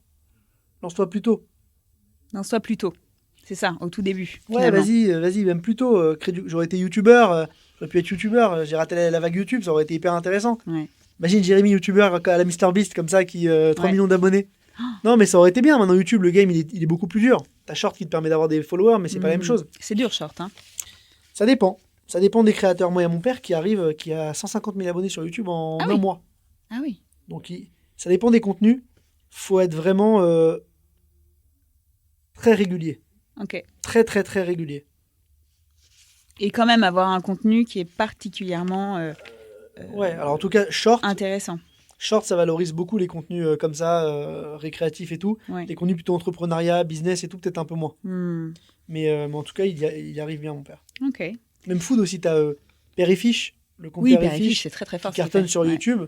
Ils ont rien fait de spécial, ils ont pris leur contenu TikTok, ils l'ont mis sur LinkedIn. Ouais. Ok. Et pourtant, ils ont C'est plusieurs vrai que millions la bouffe, d'abonnés. ça marche bien aussi. Tout ce qui est food, tout ce qui est conseil, en fait, tout ce qui est récréatif, quoi. Ouais. Est-ce qu'il y a des frameworks hyper actionnables que tu peux conseiller à des gens qui veulent se lancer sur LinkedIn, par exemple? Des façons d'écrire? Écoute, moi, c'est marrant, hein, mais je fais ça vraiment à l'instinct. Ouais. C'est-à-dire que j'ai peu... alors, je consomme énormément. Ce que je leur conseille, c'est de consommer du contenu, de s'inspirer des autres créateurs et de copier. Moi, je suis un copieur. Je copie, mais j'améliore. Donc, je me nourris de ce que font les autres. Je vois ce que font les autres. J'aime bien et je retravaille à ma sauce. Donc, j'ai pas d'idée. Il faut juste regarder les créateurs qui vous plaisent. Tu prends 20 créateurs qui te plaisent, tu les suis. Et au bout d'un moment, tu vas trouver la technique et tu vas faire à ta sauce, tu vas l'adapter à ta sauce. Ouais. Mais c'est hyper simple, il faut juste consommer du contenu. Moi, il y a des gens qui viennent me voir des fois, me disent ouais, mais je m'aimerais lancer sur TikTok, c'est quoi des conseils à te donner? Je dis mais t'es sur TikTok toi? Non. Je dis, comment tu veux réussir sur TikTok si tu consommes pas de TikTok? Je dis prends la plateforme, télécharge, fais 1 heure par jour de TikTok. 1 heure par jour. Moi, je consomme TikTok 1 heure par jour. Je fais ça aussi pour mon travail parce que ça m'intéresse, je trouve des idées, des tendances pour mes clients et tout, mais consomme du TikTok, consomme du contenu, et tu vas savoir, tu vas trouver les recettes pour après pouvoir valoriser. Donc, il faut consommer la plateforme dans laquelle on veut exister.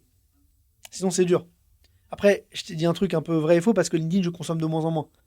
Je t'ai dit tout à l'heure que je consommais moins, mais j'ai tellement consommé que je connais aussi maintenant je sais comment ça marche. Ouais. En tout cas, le secret, c'est de consommer du contenu et d'arriver à reproduire les schémas, les formats qui marchent bien. Tu vois, tout à l'heure, tu parlais du format Lui, c'est Louis Bendayan, Ouais. c'est mon père. Ouais. C'est un format qu'on a retrouvé partout. Donc, à la fin, tu vois le truc qui marche chez un créateur, tu le fais, tu le reprends. Voilà, c'est un schéma qui fonctionne. Donc, et je l'ai réadapté à ma sauce parce que j'ai pas présenté quelqu'un, mais j'ai présenté mon papa. Tu vois, et j'ai créé le lien entre lui et moi parce que j'ai dit que je l'ai conseillé, ce qui est vrai. Et j'ai apporté aussi de la valeur technique sur le post. Ouais. Donc, j'aime pas du tout le format l'UIC parce que l'UIC, en fait, t'apporte zéro valeur. Tu racontes une histoire. Mais toi, t'es qui, toi? On s'en fout de l'UIC. On veut savoir, toi, t'es qui? Donc, toi, t'es qui? C'est ce que j'essaie de mettre en place dans ce post. Donc, moi, je prends un post, un framework qui marche, je le réadapte à ma sauce, mais j'y amène ma valeur. Sinon, ça m'intéresse pas.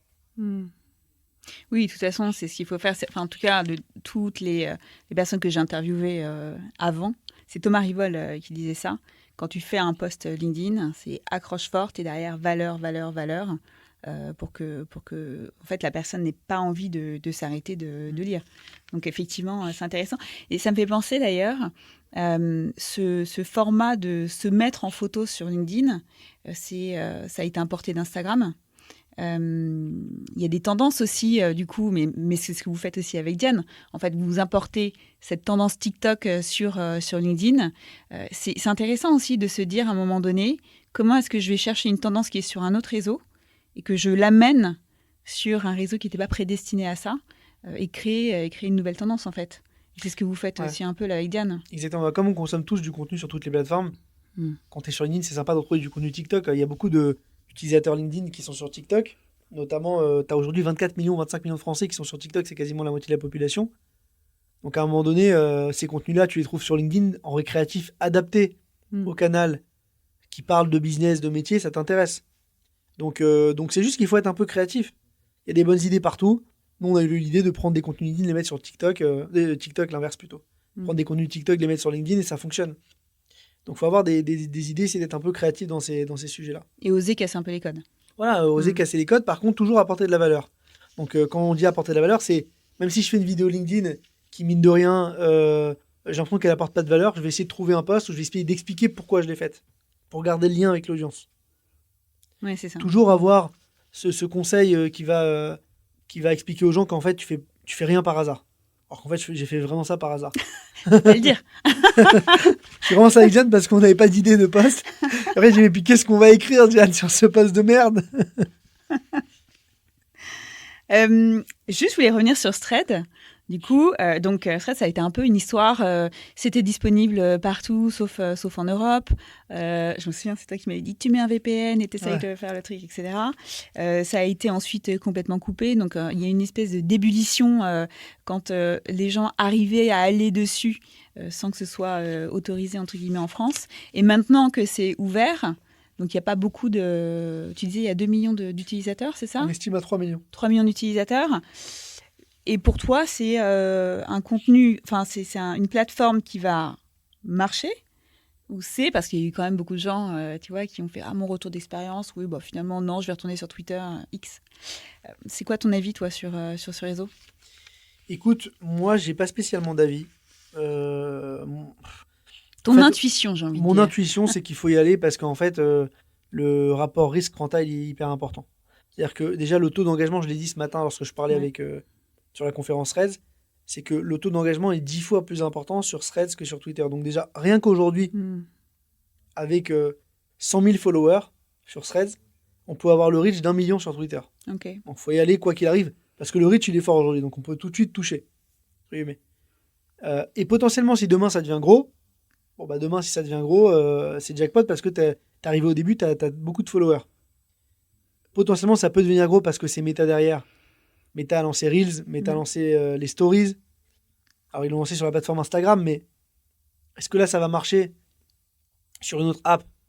À voir. En tout cas, le démarrage n'est pas dégueu. Alors, il n'est pas dégueu, il n'est pas ouf pour un réseau social, mais il n'est pas dégueu comparé à Twitter. Twitter, en France, c'est 13,7 millions d'users. Meta, on n'est pas très loin. Et ça va augmenter. Twitter, c'est un réseau social qui fait pas trop de vagues aussi. Il n'y a pas beaucoup de marques qui disent je suis sur Twitter, on n'en parle pas beaucoup. Mais il y a des gens quand même. Tu vois, c'est le 5e réseau social le plus gros en France. Oui. Donc c'est un carrefour d'audience. Tu vois, faut pas le négliger. Pinterest, qui est un réseau social aussi hyper intéressant. C'est vrai que c'est très sous-coté, Pinterest. Pas pour le personal branding beaucoup moins, mais c'est un réseau social déjà qui est prisé par les femmes, et 70% de femmes qui l'utilisent. C'est un réseau social aussi qui est adapté au moment de vie. Par exemple, quand tu déménages, tu vas sur Pinterest pour chercher des décos. Quand tu te maries, pour chercher des robes de mariée, des idées de robes, de machin. Donc en fait, il fonctionne comme un moteur de recherche. Et quand tu es en recherche d'un produit, tu vaux cher, parce que tu veux acheter. Ouais. Donc en fait, Pinterest, ça marche super bien au niveau ROI. Mais il y a moins d'users. On s'en fout, même s'il y a moins d'users. Il y a de la valeur à aller chercher, il y a de la visibilité à aller chercher. Donc si potentiellement, il y en a sur Threads à terme, je vais la chercher. Même si c'est pour 4, 5, 6, 10 millions de personnes, c'est bien. Si le reach est plus important, j'y vais. Donc je prends le risque d'y aller aujourd'hui. Ouais. Je ne sais pas si ça deviendra gros ou pas. Enfin, c'est mesuré comme risque de toute façon. Voilà, ça reste Meta derrière. Ouais, ça reste Ça méta reste derrière. méta. Au pire, la plateforme meurt, bon, j'ai perdu un peu de temps, mais Ouais. j'aurais fait des connexions. J'aurais créé de l'audience. Moi, sur Clubhouse, par exemple, alors, ça cartonnait, ça marche moins. On a signé 2 clients. Ok. 2 clients grâce à Clubhouse. On y a passé un temps monstrueux, c'était pas rentable en termes de temps. On a organisé des Clubhouse, des machins et tout. Pas du tout rentable, mais on a gagné 2 clients. Donc, même si c'est fermé aujourd'hui, que ça marche plus, j'ai quand même récupéré, j'ai eu un retour sur investissement, positif ou non. Et alors, quelqu'un qui veut se lancer sur Thread, il fait quoi comme contenu? Déjà, il a un ton qui est très naturel, qui est très simple. Et en fait, si tu veux, il communique beaucoup. C'est-à-dire que Threads, on est beaucoup sur des posts textuels aujourd'hui ou images. On est moins sur le format vidéo. Il faut poster 2 à 3 fois par jour pour garder du lien avec son audience. Des fois, il y a des posts aussi qui sont juste coucou, je suis là, c'est good morning le matin, c'est good night le soir. Et en fait, alors moi, en tant qu'entrepreneur, par exemple, je communique pas beaucoup parce que j'ai pas trop le temps, mais si je devais le faire à fond, ce serait plutôt ma vie d'entrepreneur, les coulisses de la boîte. Partager les équipes, les projets. Donc, tu vois, en tant qu'entrepreneur, la vie d'entrepreneur, les coulisses, la vie, le machin, tu vois. Et ça permet à des gens de créer encore plus de liens avec moi. Après, il y a d'autres créateurs qui ont une prise de parti d'être beaucoup plus techniques, en mode conseil, je t'apporte de la valeur, des techniques SEO pour faire grandir ton site, tu vois. Et donc, il y a des gens qui les suivent, qui les lisent. Tu as aussi d'autres créateurs qui sont plutôt dans l'entertainment, les blagues, le côté créatif, le côté fun. Tu as du partage d'actualité, tu as de tout. Donc tout dépend de ce que tu veux y faire aussi. Un réseau social, tu peux le prendre de plusieurs façons. Tu vois, sur LinkedIn, il y a des humoristes qui font que de l'humour sur LinkedIn. C'est pas le lieu. Mais ils se font connaître comme ça. Ouais. J'ai oublié le nom d'un humoriste, mais enfin, t'en as un qui fait ça et qui a cartonné. Donc en fait, sur n'importe quel réseau social, tu peux avoir la ligne édito que tu veux. J'aurais pu aussi parler crypto, parce que ça m'amuse. Tu vois, mais je le fais plutôt sur Twitter, ça. Avec un compte caché, parce que je suis Fais pas attention. doxé. Ah oui. Non, mais voilà, c'est en tout cas, je peux pas te répondre à cette question de la ligne édito que j'aurai, mais c'est vraiment propre à chacun. Il Ok. faut juste se dire, tout dépend de ce qu'on veut. Soit s'amuser, soit faire du business. Si on veut faire du business, bah, partager de la valeur business. Et un truc que tu as dit tout à l'heure sur lequel je voulais revenir, qui est très très important, c'est sur Thomas Rivol, il faut donner de la valeur. Moi, souvent, des fois, quand je postais sur LinkedIn au début, mon associé Franck, il me disait mais Jérémy, mais tu donnes tous les conseils. T'es bête, tu donnes tous les conseils, tu les donnes pour créer les campagnes, qu'est-ce qui marche le mieux et tout. Tu donnes tout. Pourquoi les mecs, ils vont bosser avec nous? Mais on avait une tonne d'idées. Je lui dis mais t'as pas compris. Je dis je leur donne toute la valeur, pourquoi? Parce que dans le lot de gens qui m'écoutent, t'as plein de petits. Les petits, ils vont prendre, ils vont faire eux-mêmes. Les concurrents, ils vont prendre, ils vont faire pour leurs clients. Très bien, ok, ça j'ai perdu. Mais il y a des gros qui me regardent. Les gros, ils n'ont pas le temps de faire eux-mêmes. Ils voient que moi, je donne toute la valeur, que je connais tout. Je suis le seul à donner toute la valeur. Tous mes concurrents, ils la donnent pas. À l'époque, personne ne donnait de la valeur. Moi, j'étais un des seuls à tout délivrer. Comment on fait une vidéo, quel est l'impact, comment on crée une campagne, les enchères, les machins. Donc en fait, toutes les marques avaient envie de bosser avec moi parce qu'ils disaient, bah, c'est le vrai expert. Ouais. Le mec, il donne tout. Donc j'expliquais tout à un moment donné. Donc en fait, si tu veux, tout donner, ça te permet de gagner énormément de business, énormément de clients parce que tu apportes de la valeur. Donc les gens ont envie de bosser avec toi. Ils savent que tu es expert, tu es légitime pour parler du sujet. Et le petit qui fait lui-même, peut-être que demain il deviendra grand et qui passera avec toi à terme. C'est ce qui arrive de temps en temps. Tu crées une dette aussi quand tu fais ça. Je sais pas si je crée une dette. Ouais. Bah, si tu me le dis, c'est que ça peut être intéressant. Ouais. Des gens qui peut-être être redevables vis-à-vis de ce qu'on a fait. Mais moi, je le fais vraiment en mode, je partage un maximum. Parce que plus je délivre de la valeur, plus les gens vont vouloir aimer mon contenu et vont vouloir bosser avec moi. Et ça me légitime en tant qu'expert. Ouais. Oui, ça te donne de l'autorité. Comment est-ce que tu vois l'évolution des réseaux sociaux dans les prochaines années et leur impact sur la marque personnelle?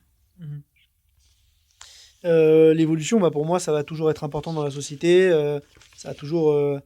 Ça amplifie la société, en fait. Soit l'information, soit le business. Ça permet de donner un écho important, donc ça va continuer à grossir.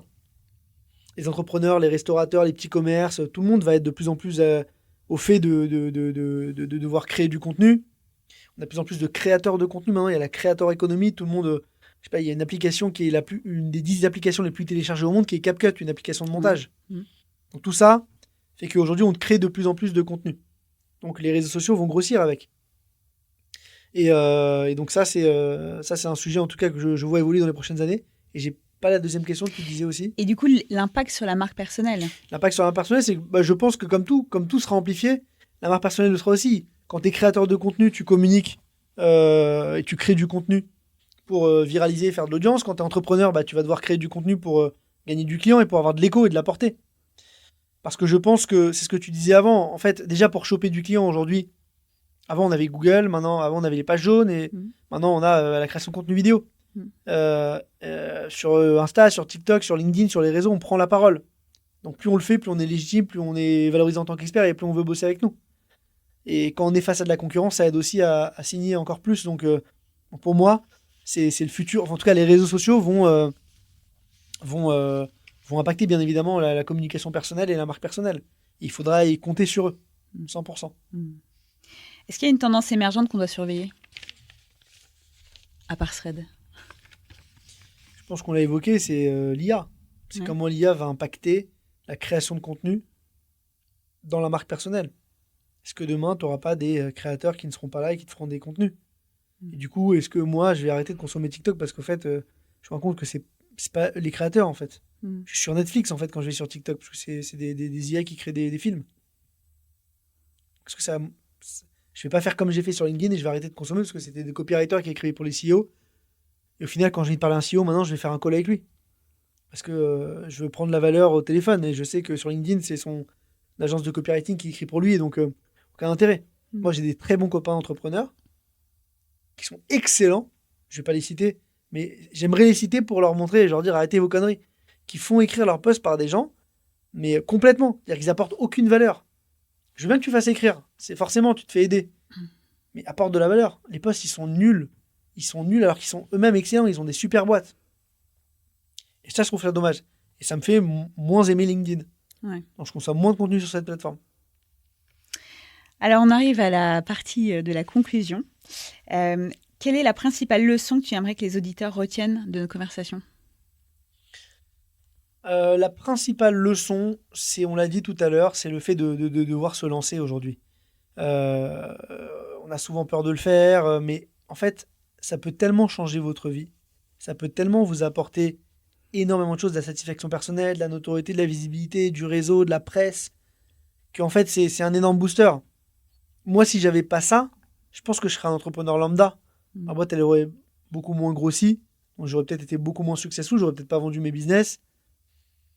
Je serais même peut-être moins intéressant. Parce qu'au final, j'aurais pas eu l'occasion de parler dans plein de podcasts et donc de m'améliorer au fur et à mesure du temps. Et en fait, ça m'a apporté beaucoup de choses. Même dans ma façon d'être, de parler avec les gens, de me comporter, de valoriser mon image. Donc, moi, je conseille aux gens vraiment de prendre la parole, de se lancer. Et c'est ça qu'il faudrait qu'ils retiennent. Et surtout, à partir du moment où ils se sont lancés, de se dire que c'est un vrai marathon. C'est pas je me lance et puis je m'arrête. C'est aujourd'hui, on est dans un monde où le contenu est roi. Il faut créer du contenu, donc il faut prendre la parole fréquemment. Et donc, comment j'imagine une strate de contenu qui va être scalable, où je vais pouvoir créer beaucoup de contenu et communiquer fréquemment avec mon audience. Ok. Est-ce qu'il y a une question que tu aurais aimé que je te pose ? Est-ce que tu t'amuses, Jérémy ? Est-ce que tu t'amuses, Jérémy ? Est-ce que tu passes un bon moment ? Non, est-ce que tu t'amuses dans la façon dans ta... Non, je ne passe pas du tout un bon moment. Je me fais chier aujourd'hui, mais... c'est vraiment pas terrible. Non, mais en fait, est-ce que tu t'amuses dans le sens où est-ce que tu t'amuses dans ta vie, dans ton business, c'est le plus important. Je l'ai dit quand même en introduction. Ah, je me rappelle pas. Tu te souviens pas ? Ouais. Peut-être. Mais est-ce que tu t'amuses, Jérémy, dans ton business ? Je m'amuse et je pense que c'est aussi très important. Ouais. C'est qu'on ne peut pas se forcer. C'est-à-dire qu'il faut aussi s'amuser, prendre du plaisir dans tout ce qu'on fait. Et moi, je suis dans cette logique-là de m'amuser parce que le jour où je m'amuserai plus, je serai beaucoup moins bon et donc j'arrêterai de produire du contenu. Mais aujourd'hui, ça m'amuse encore de le faire. Ça me fait rire. Je suis content quand un de mes contenus réussit. Ça me fait kiffer. Voilà, donc je le fais et je prends du plaisir. Et c'est pour ça que je suis bon aussi, parce qu'en fait, je ne compte pas mon temps. Ouais. Comme je m'amuse, j'ai pas l'impression de travailler. Donc il y a des gens qui me disent, ouais, mais tu travailles 22h, 23h, minuit. Mais non, en fait, je m'amuse, je travaille pas. Et lui, il travaille. Donc forcément, pour lui, c'est très dur. Ouais. Il rentre chez lui, il doit travailler. Non, moi, je m'amuse, je m'éclate. Comme un fou. Donc je travaille pas. C'est génial. Dernière question. Qui nommes-tu à ta place pour un prochain épisode ? Et qu'est-ce que tu attends de cette personne? Alors, en avant, je t'avais donné un nom. Ouais. Mais je pense que je vais changer. Est-ce que je Ok, peux changer? Bien sûr. D'accord. Alors, je vais dire Célian Frey. Ok. Parce que c'est un créateur LinkedIn déjà qui est très jeune, Mhm. qui a 17 ans maintenant, qui est très très clivant. Son personal branding, il est très très agressif. Il est très très dans le personal branding. Ouais. Et pour moi, il est à l'opposé de ce qu'il faut faire. Mais il marche. Ok. Le mec, il marche bien. Et il cartonne. Mais pour moi, l'image en fait qu'il véhicule, elle est trop agressive et donc ça donne une mauvaise image de lui. Mais il est jeune, il s'en rendra compte plus tard, je pense. Mhm. Ça va le pénaliser peut-être plus tard, je ne lui souhaite pas.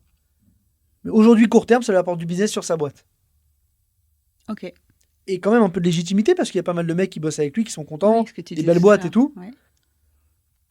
Moi, je kiffe pas trop cette façon de créer du contenu, mais je trouve qu'il est bon dans la façon dans laquelle il le crée. Et il arrive à générer du business comme ça. Donc c'est intéressant d'avoir... tu sais, t'as eu beaucoup de gens qui sont venus dans ton podcast qui sont très lisses dans le contenu. Lui, tu vas avoir la face sombre. Ouais. C'est le truc, il va faire le truc qui... Lui, je pense que pour le coup, il a une logique qui est complètement différente dans la façon de créer du contenu. Super. Bah, du coup, je te nomme chef de la mise en relation. Plaisir. C'est une relation. Merci Jérém, c'était un super moment. Moi aussi, avec grand plaisir. C'était un vrai J'espère kiff que de tu t'es parler de toi. amusé. Pas vraiment, mais dans la vie, je m'amuse beaucoup. Je ne sais pas si je reviendrai, mais bon, écoute. Alors, petite dédicace à ma belle-sœur qui est dans les coulisses, qui fait les backstage. Ouais, super Marine. Voilà, qui est Ouais. là dans les coulisses, Ouais. qui fait toute la partie son du podcast. Donc, très Absolument. content de... Absolument. Et à Ouais. mon beau-père Bébert aussi, tiens, j'en profite. On y est, voilà, Bébert, je vous aime. Voilà, gros bisous, Bébert. Allez, et ben bonne journée. Bientôt, bonne journée, c'était Ciao. un plaisir, bye bye. J'espère que tu as été inspiré par cet épisode. S'il t'a plu, partage-le autour de toi, laisse-moi un commentaire et abonne-toi. En attendant le prochain, retrouve le contenu vidéo de la légende personnelle sur YouTube, Facebook, TikTok et Instagram. Merci de nous avoir écoutés et n'oublie pas, ta marque personnelle est ton super pouvoir.